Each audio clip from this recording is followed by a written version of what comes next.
Shah Faisal colony और Korangi zone में घर घर से 212 जदीद मशीनरी के जरिए से 128 हेवी गाड़ियां कचरा उठाएंगी। घरों से कचरा उठाने के निजाम पूरे कराची शहर में कायम किया जा रहा है। सूबाई वज़ीर बल्दियात सैयद नासिर हुसैन शाह ने मशीनरी और गाड़ियों का इफ्तिताह कर दिया।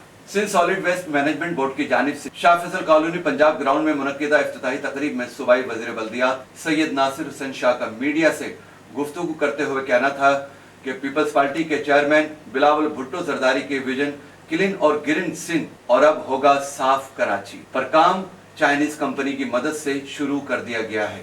शहरियों को चाहिए कि इस निजाम को कामयाब बनाने के लिए भरपूर ताउन करें। सहाफियों ने शहर में बढ़ते हुए स्ट्रीट क्राइम्स और सहाफी अतहर मतीन के कातिलों की गिरफ्तारी के सिलसिले में सवालों की बौछार कर दी, जिस पर सैयद नासिर हुसैन शाह का कहना था कि पुलिस और कानून नाफिज करने वाले इदारे कातिलों के करीब पहुंच चुके हैं। इसके अलावा स्ट्रीट क्राइम्स पर काबू पाने के लिए मंसूबा तैयार कर लिया गया है। तफसीलात से जल्द मीडिया को आगाह किया जाएगा। सिंध हुकूमत इस पर संजीदगी से काम कर रही है। पूरे कराची में जो ऑपरेशन है हर जगह पे हर जोन में 3 से 4 माह में प्रॉपर तरीके से होगा।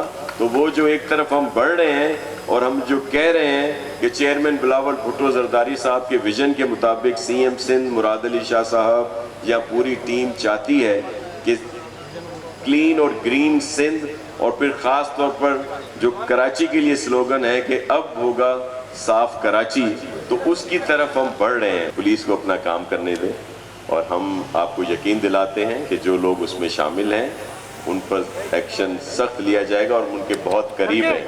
अब कोई चीज़ शेयर करें आपसे फिर उसमें कोई इशू आए तो इसको आपको मुकम्मल तफसील दे दी जाएगी बहुत अनकरीब। तकरीब से Sindh solid waste management board के MD जुबैर अहमद और चीनी कंपनी के CEO ली थाओ ने भी खिताब किया। कैमरामैन आमिर काजमी के साथ SM मुमताज, सचल न्यूज़, कराची।